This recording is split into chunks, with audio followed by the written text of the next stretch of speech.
right. Well, I'm going to sit in these. in the spooky chair. Here, come sit in the spooky chair. It's a spooky chair. There's a cat on Hello. it before. I feel like I should be reading Edgar Allan Poe. With your black cat. Yes. That's what we're going to do. So, have you guys all seen Trolls 2? Yes? Yes? Woo! Okay. I need you to start me at the beginning. What was Darren doing the day that he woke up to go audition for Trolls 2 in 1989? And is it it's not Rock City, it's Park City, Utah. Park City. Mm-hmm. Park City, Utah. What was auditioning even like in 1989?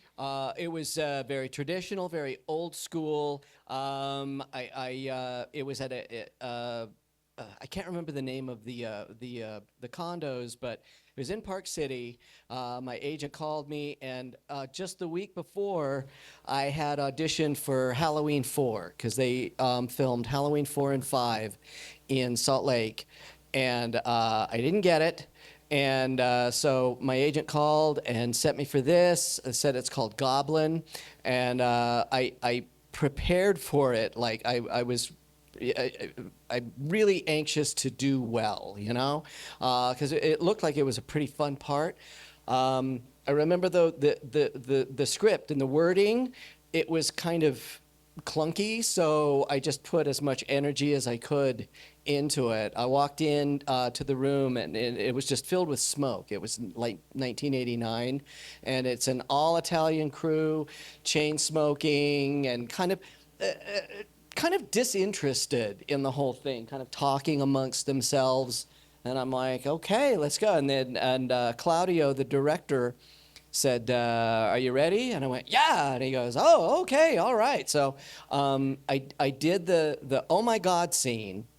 And then he said, that's great. Would you take a look at this, go in the other room, work on it, and then come back and do that scene too? And it was the one where I'm chasing Christine through the woods, and I'm saying, stop, I say, which doesn't make any sense. Everything was written in Italian and then translated to English. And I came back, and I did the scene, and I don't know what it was, but when I left the room, I just knew I had it. Like, I walked out, and I'm like, yes, I got it. Nailed it. You nailed it. I did, yeah. And a week later, they gave me a call, and it was my first movie, and I'm like, wow, they're Italian, like in Utah, of all places, in my little hometown, you know, and in Park City. So I better do a really good job. And so I went in with the intention of just doing the best job that I possibly could. And, you know, all these years later, I'm known as the worst actor in the world, so... So does that bother you that people call it the worst movie in the world? And no, because I have a completely different take on it than a lot of the other cast members. Because when I saw it with my family, and we just laughed our butts off. We thought it was hysterical, and I thought, this is going to be a really cool first movie for me because it's so weird. yeah. And then for years and years, I didn't know what happened to it. And then it showed up in Fangoria magazine called Troll 2. And I was like, that's Goblin. That's Goblin. I know it. I know it. It's that movie. Went down to Blockbuster to rent it, and the guy behind the counter was watching it. And he's like, dude. That's you. That's you. You're here. And I was really excited. I always knew that it would find an audience because I like that kind of kitschy, campy type of storytelling. Right. And I always knew it would find an audience, but I had no idea that it would become a global phenomenon. Right. Like, I'm literally known and recognized all over the world. That's pretty It's awesome. crazy. Yeah. So, well, because I was watching the Best Worst Movie documentary, Mm-hmm. and the other actors were saying they were horrified and they hated it and they thought they did terrible and they didn't want anything to do with it. And you just saw it as, this is awesome, like right from the beginning. Yeah, there were years when Troll 2 was the only thing on my resume for film. I did a lot of TV commercials and radio and local stuff, but it was the only movie on my resume for years and years. I never thought, oh, well, it's because of that movie that I'm not getting Do work. you think that you didn't get work because of that? No. Oh, okay. No, I'm not from that school. I think you just keep swinging. You just keep going and auditioning and working, and you just own it. You know. So no, I don't think it did. I could be wrong. I don't know. There was a long time in the wilderness where I wasn't working. It's kind of like a normal actor Exactly. thing, though. Anyways. Exactly. Yeah. So, so you did a bunch of commercials and a bunch of TV shows. You said? Did you say TV shows? Yeah. Yeah. And then you started acting in, it was a Return to Halloween Town. Is that the next one you got? Nope, that was years and years later. I did a lot of local commercials, and then I worked in television in Salt Lake City. But the other stuff didn't come along. I got married and I had a family, and I did dinner theater, I did live theater, I did musical theater, and I wasn't auditioning for movies. And then around 2000, I started getting my career going again. I got a new agent, and I started getting Hallmark Christmas movies and Disney movies because they film a lot of those in Salt Lake, and things started ramping up from there. What's happening now, and it's really wonderful, is I'm getting scripts and I'm getting parts without an audition. They know me from Troll 2, and they're like, "Would you do this?" And I'm like, "Yeah, It's great, no audition. this is what I've always best wanted thing to ever. do." So yes, Oh, that's fantastic. yeah. So going back to Troll 2, you thought it was awesome when you saw it right away. And Yeah. So you knew there was going to be something going on with it. You just didn't realize it was going to be so big. Yeah. And Well, so loved. Every actor that I know and admire has been in a clunker or two. Like George Clooney's first movie was Return of the Killer Tomatoes. And Jennifer Aniston's first movie was Leprechaun. And so we all have these cinematic skeletons in our closet. And you just own it, you know? You go for it. So how long did you film? Do you? I mean, that was kind of a while ago, but how long did you film your scenes? And then I think I saw an interview with you, or I think it was on the Best Worst Movie documentary, where they say you were in the pot for 14 hours. Yeah. And the director did not like that you were upset about that.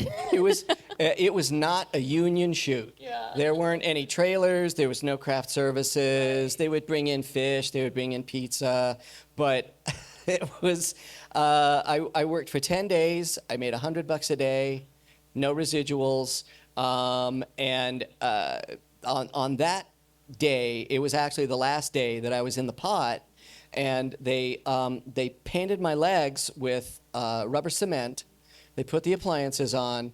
Two guys picked me up and put me with my Converse high tops in the pot. They put the dirt around, and then they just kind of left me there.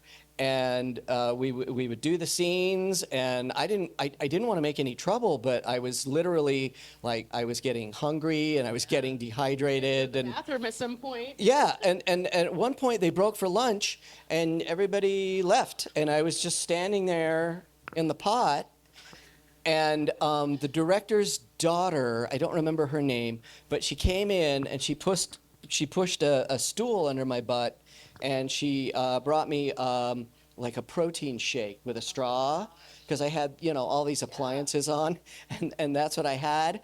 And then by the time it got to the scene with the chainsaw, I was feeling faint, and I was just like, I don't know how much longer I'm going to be That able crazy laugh was to real. do this. Yes, yeah.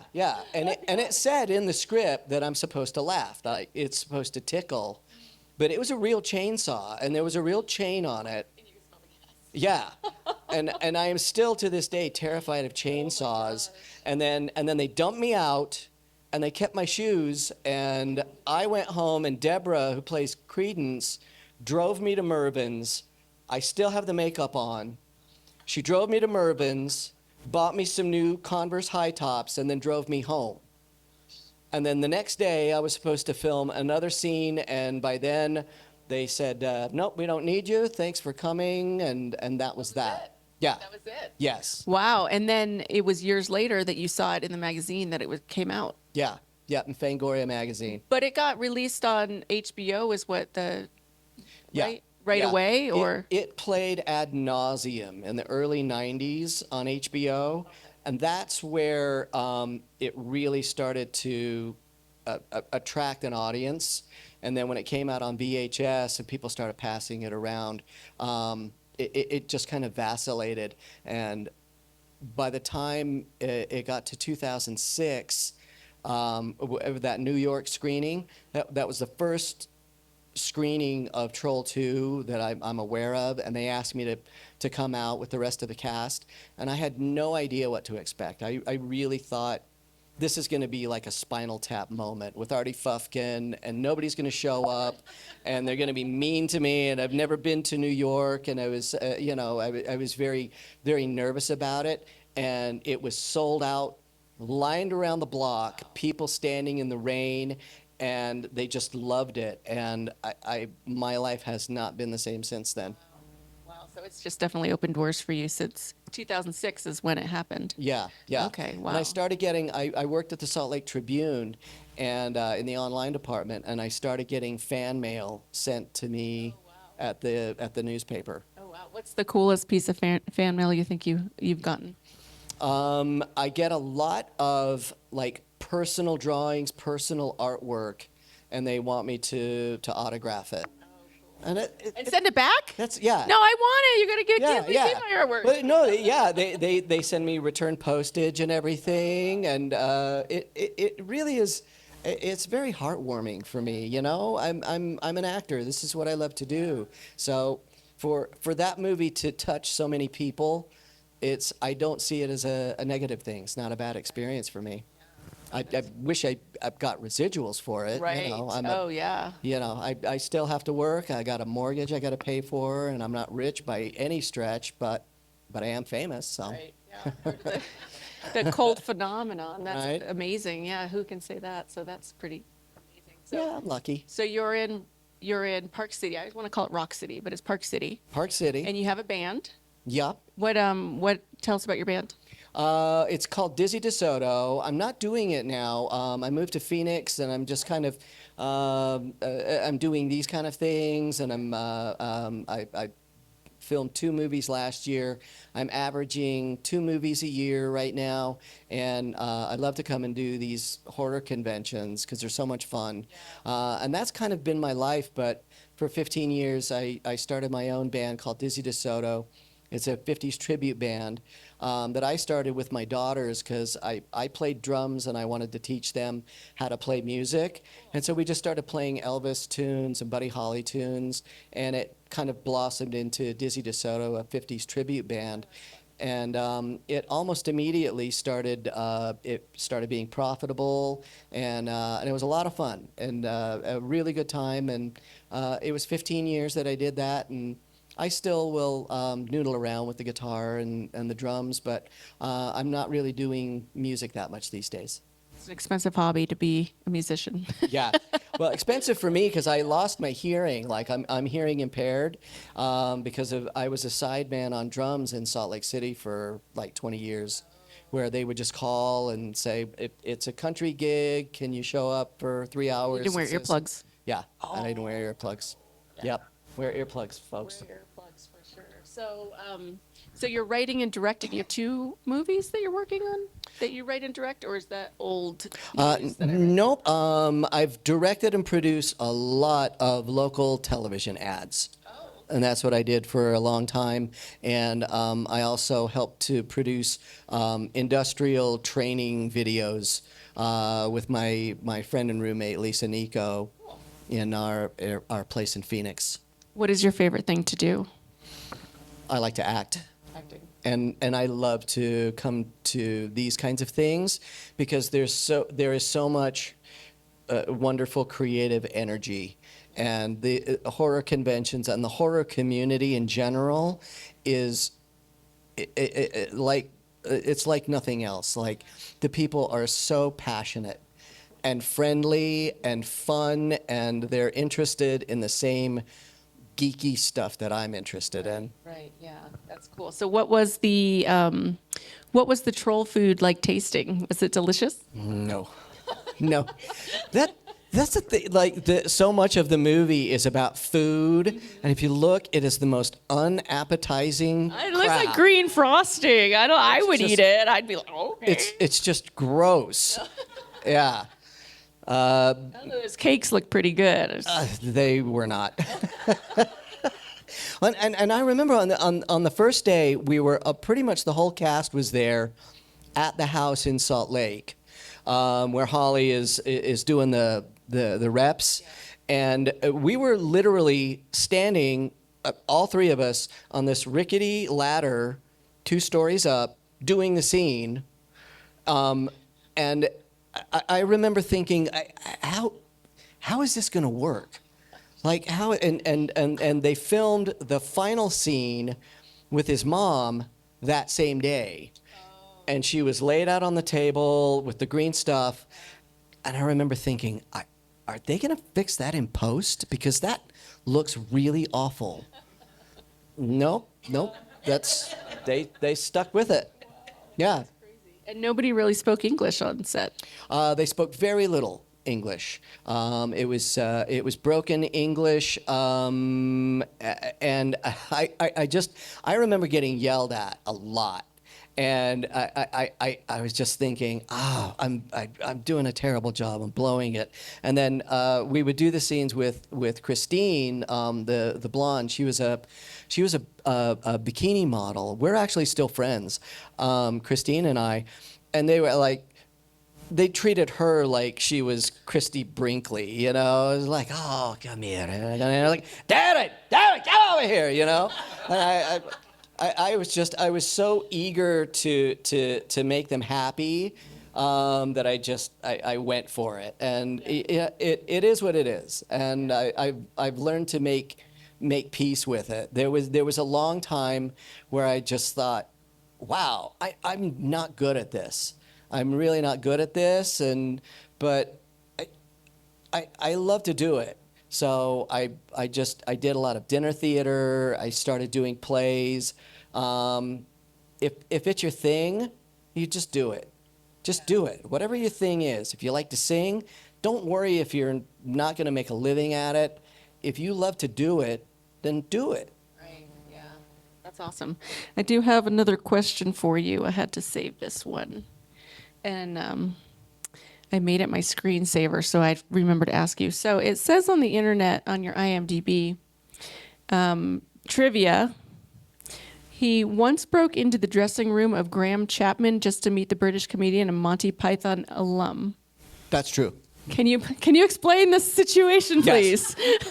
Yes. Monty Python is my religion. I think Monty Python is the funniest. It's the best. Those people are my heroes. And Graham Chapman was doing a convocation at my college. I went to Weber State College. It's a university now. And I was in the theater department, and I knew where the green room was. So before the show, he showed up, and I just broke in. And there he was, and he stopped me. He goes, "Oh, hello," and I didn't know what to say. Luckily, he wasn't changing at the time. Right? Yeah, I didn't know what to say. Just knew you wanted to be there. He was like, "Oh, hello, how are you? It's nice to meet you. I've got to get up on stage." And I'm like, "Okay." Well, I was You're like fangirling. yeah, I was like, you're in Monty Python. Did you know that? I was like totally like Chris Farley, you know? Like, do you remember that thing that you were in? That was cool. But I did it, yeah, I met him.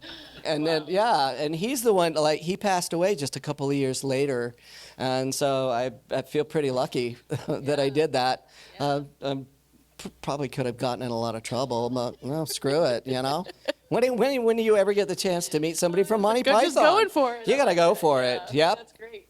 So it was everything that you wanted it to be when you. It was. broke in. That's Yeah, awesome. That's yeah. cool. He's really tall. Yeah. Oh, I love him. And Life of Brian is just one of the funniest movies ever made. Period. So it says you do a lot of stand-up comedy and improv. I did improv comedy for almost 20 years. I started my own troupe, and then I did murder mystery theater. I did dinner theater. So I've been working semi-professionally as an actor pretty much my whole life. And then I got a real job and I got a real family, and it was wonderful. And now my girls are all grown up and I'm divorced, and so I want to use the time that I have left doing this because I love doing it. Doing what you love and enjoying Yeah, life and being around people that love what you do. exactly. That's awesome. Yeah. What is your dream role for acting? Ooh, boy, that's a good question. I would love to do musical theater again. I'm not sure if I can or not. I'm hearing impaired, and I have hearing aids. Along with hearing impairment, my memory is not great, and I have to work very, very hard to hang on to my lines. And I do a lot. I'm an improvisational actor, and I always let the director and the producers know that that's my style and that's what I'm used to doing. And if that's not right for you, then I understand. Don't hire me. But I just found ways to deal with that limitation. And unfortunately, memorizing an entire show and putting it on stage, I would love to do that again, but I don't think I'm able to. It's a lot to memorize and have to do every night. Yeah. For sure. Whereas Yeah. with film, you can kind of take it scene by scene and learn your scene and then Yeah. your next scene. Well, and I would love to do a play again because you get to live with that character for months and months, and it's wonderful to have that experience and to work with a family of other actors and entertain people. I would love to do that again, but I don't think I'm able to. Right now, I want to do things that make people happy. I want to make people laugh. I want to make people smile. I've been doing a lot of horror comedy, and I love it. I'm loving it. What are the movies that inspire you? I have a list of favorite movies, and they kind of rotate around. Brazil is one of my favorite movies. Psycho is, I think, the best horror film ever made. I think it's the godfather of modern horror. I love Alien, the original Alien, and I love aliens, and I'm a little bit giddy about meeting those. Yeah, I saw Adios and Bitch, and they were in the restaurant that Rachel and I were eating in, and I was just like, hi, hi, like Monty Python right? green room moment. like I was with Graham Chapman, and I'm trying to think of. Sorry, sometimes my words get ahead of me and my thought processes, and I don't want to miss one. But The Thing, I think The Thing, John Carpenter's The Thing, is a perfect movie. Start to finish, that is a perfect movie. I would love to work with Carpenter. So you're all horror movies. Yeah, I like horror movies, but I've mostly been in Christmas movies. I guess it's because of I look like an elf, but Did you play an elf? no, I would do it though. I'm in a lot of Hallmark Christmas movies, and like my all of my aunts and my cousins and like they love those movies, and I'm like, the only thing I like about them is that every year little residual checks float into my mailbox, and same with Return to Halloween Town. When there are movies like that, they come around every year, and I get little residual checks. If I could get enough work to where I could pay my bills and maintain, and I'm getting there, I'd be a happy camper. But you said, do you have a real job now? Because I know you said you got a real job and a real family. I have I don't have a family per se anymore.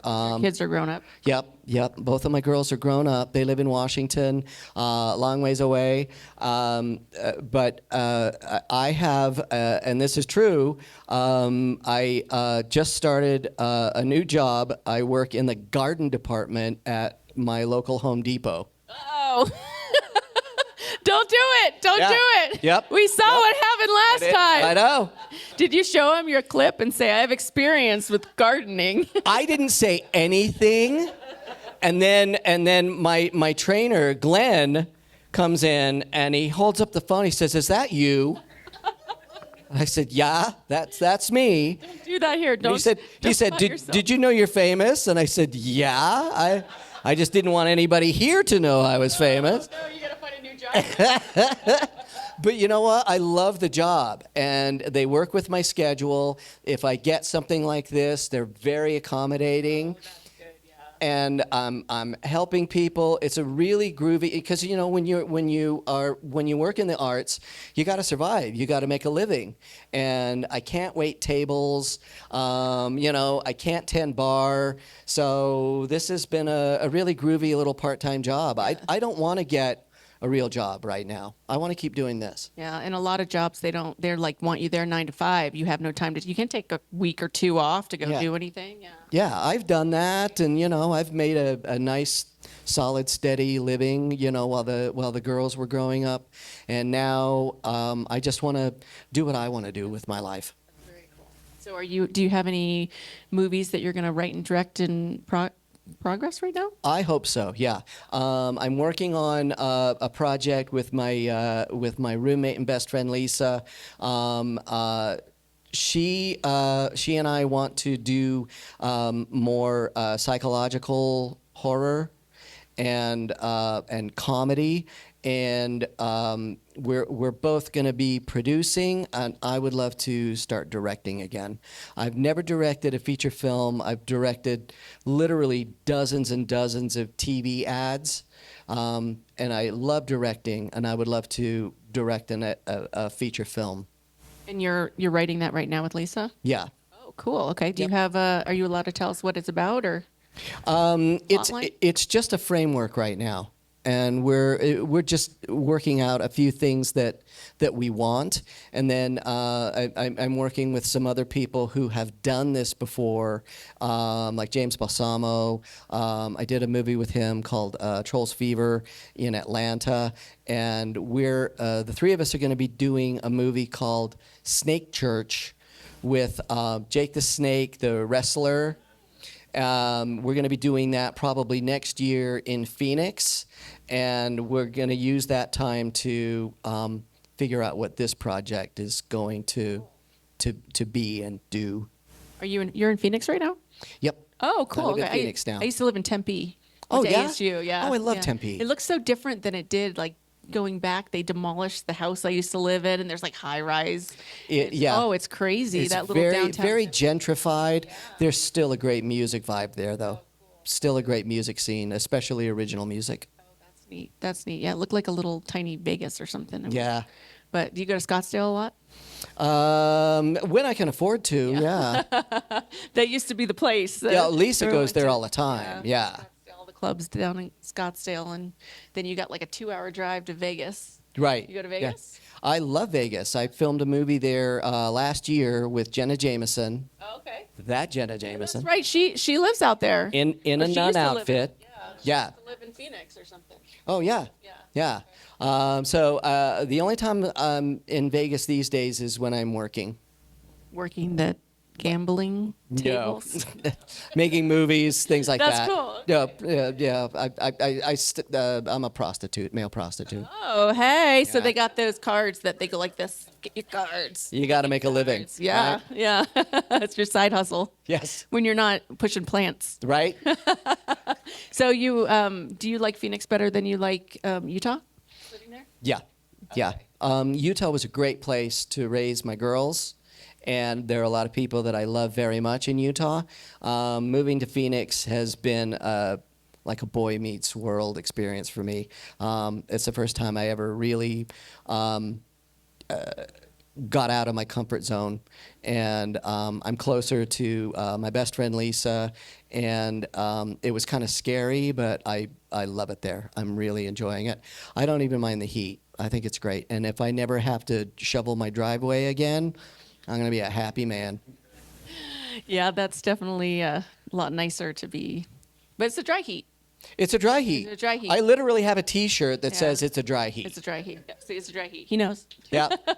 So, going back to Trolls 2, I'm wondering, after filming, did you get close on set? You said you were with Christine, the bikini model. You said she was the one in the woods. Yeah. Oh, okay, so Yep. you became friends with her. Was there anybody else you stayed close with over the years? I've stayed friends with almost all of them.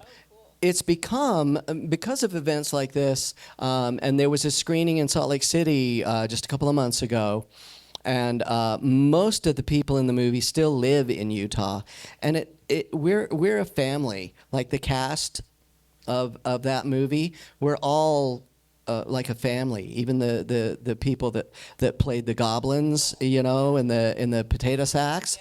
They have a chocolate shop. The one That's right. has a chocolate shop with his wife. In Yeah, Salt Lake yeah, City. Steve Hatch. Mm-hmm. Yeah. And the guy who played Drew, Jason Stedman, is just a lovely guy, and he and I are still best friends. And he's married, and his husband Ryan is just wonderful. We're all just a big weird, happy Troll 2 family. Yeah. And I have to point out, and because we're screening the movie in a couple of hours, and I'm not sure. I don't know if you know, but Deborah Reed, the actor who played Credence, she passed away. I guess it was 2 years ago, and so right now it's still hard for me to watch because I want you to. She was just wonderful. She was just such a wonderful person. So when you see that movie, I think she's the heart and soul of that movie. So I love the movie even more. Yeah, they're my family. Sorry. Yeah. Oh. Shit. Oh. Sorry. I love that. No, that's beautiful. So I That's will be beautiful. here for it, but I probably won't be able to Yeah. watch it with you. But yeah, they're just really good people. That's awesome. The world is full of just really good people, and we were all just trying to do our best. I think failure is like a universal thing. I think we all have those things that like you try and you try and you try and you fail, but then it's not a failure because you've got those memories. And I don't even regard Troll 2 as a bad movie anymore. I don't think it's it's a great bad movie either. I loved it. I thought it was awesome, and Yeah.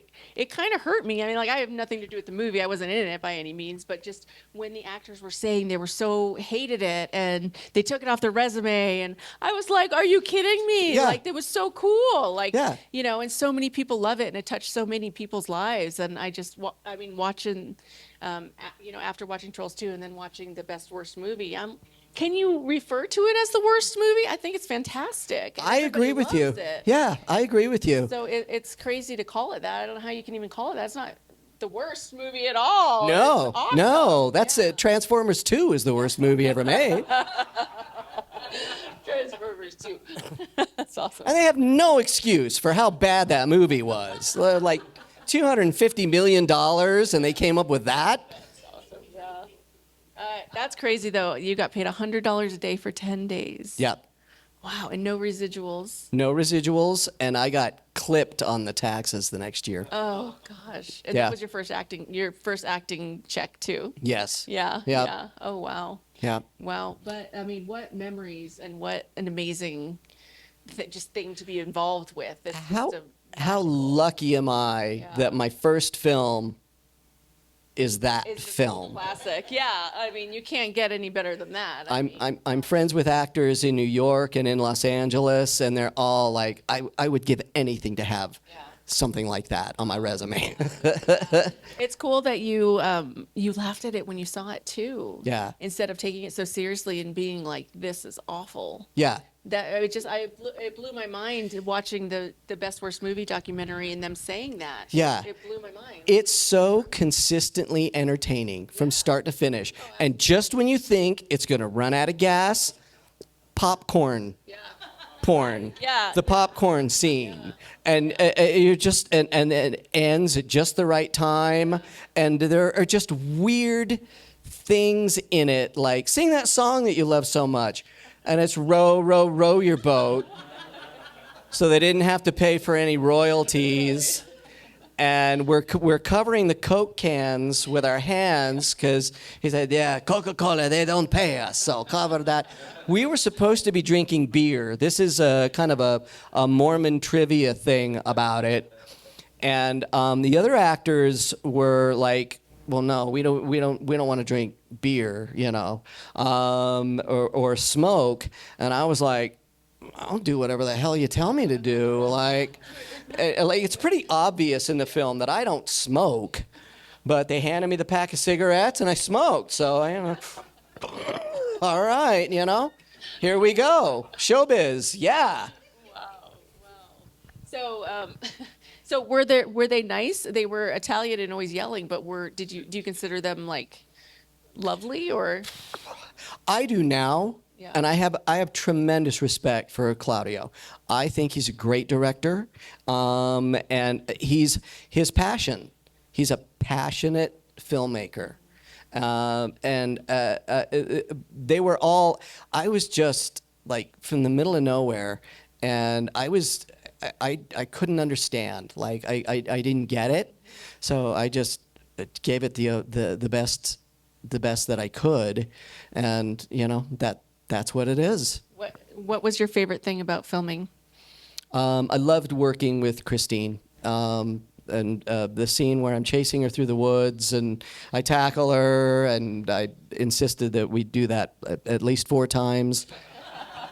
And she and I were like we were sitting there, and Credence brings out, you know, these big mugs with the dried ice, and she's like, why would we drink that? Like, things don't make sense. And I said, why don't you give me a look and I'll give you a look. Like, I'll drink it if you drink it. And we just found ways to try and make the scene work. Right. That's part of the charm, I think. Like, you know, why did she say it like that, or why did they do it like that? It's because it was in the script and we were directed to do it, right. And you just tried to make it work. So it was actually a good acting exercise. Right. To try to make this kind of clunky dialogue, which they didn't have the time or they didn't want you to change anything, and so you just tried to make it work. And I am not putting any of that off on the filmmakers. My bad performance is my bad performance, but I watch it now, and I think for it being my first movie, I think I did a good job on it. It's awesome. Yeah, I think it's awesome, and I don't like when anybody says it's bad. Thank you. Yeah. I feel the same way. Fantastic. Yeah. Did he ask you to do a lot of takes, or is he a director that made you keep doing takes over and over? Or was it like one take and he got it?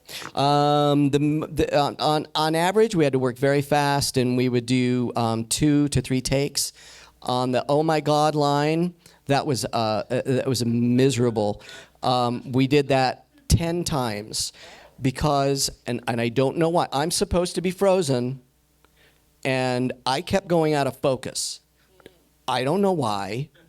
I didn't think I was doing anything wrong, but at take after take, I would get yelled at, and I took my girlfriend on set that day. She later became my wife. I married her. We were married for 20 years. We had 2 beautiful daughters, but I was trying to show off, and it was just humiliating. And finally, on the 10th take, Claudio said, "Do the line like this," and that's the take that they used. So my reading is just me doing it exactly the way that Claudio directed me to do it. And his instincts were right. And just for the record, I did not know there was a fly on my head in that take. Wow. Oh, gosh. And the fly was non-union also. Oh, he didn't get paid. No. He didn't get paid. He had to stay in cement for rubber cement from like just Rubber. regular school glue. Yes, yeah. Oh, that's so toxic. That's Yeah. so After I got home from that, I spent the entire night in my parents' bathroom scraping and using acetone, and it took all the hair off of my legs. Wow.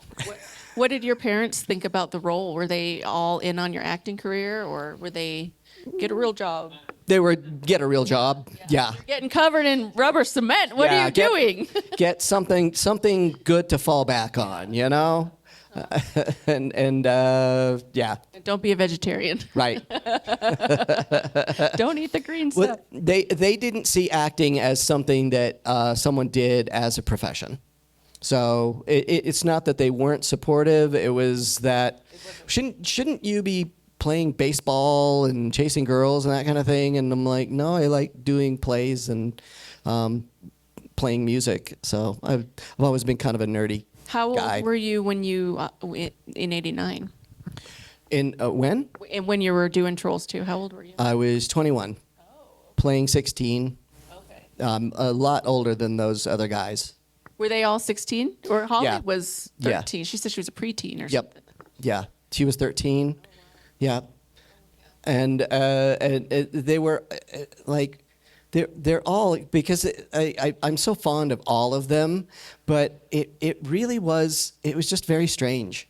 And we all kind of connected on this level of like, what do you think this is? It's like, I don't know, but you know. So you guys had talks about it, wondering like, is this for like, are we supposed to be serious or? Right, yeah. Oh, okay. Yeah, wondering what the tone is. That's why I love Deborah's performance so much, because I think she understood the assignment better than anybody.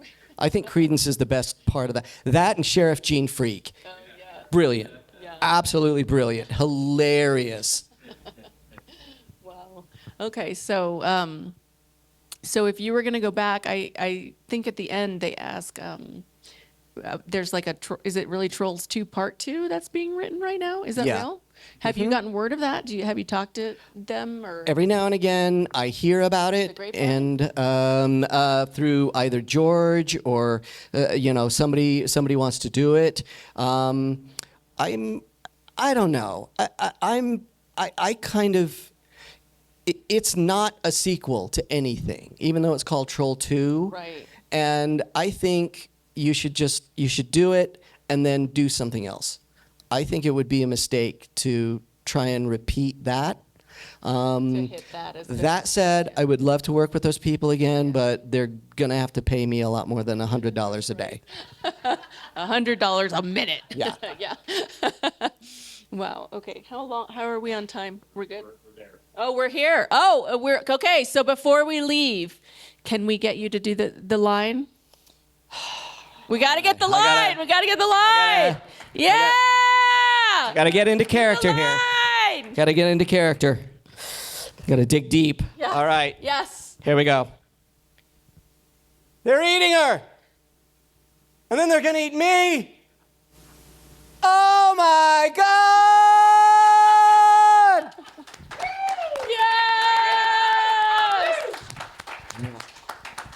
Yes. I bet. Mic drop. Right. I bet you've said that line like 1,000 million, 100 gazillion times too. I do. It's cool. It doesn't get old. It's all good. I'm you know, glad. the response that I get, Yeah. It's wonderful. man, that's cool. It's so cool. It's been a pleasure. It and an has been honor. a pleasure. Thank you Yeah, very the much. time just flew on by. Yes. Thank you so All much for right. talking with me and for answering my questions. I think we did pretty well. I think so. don't you? I don't know. Yeah. Yeah.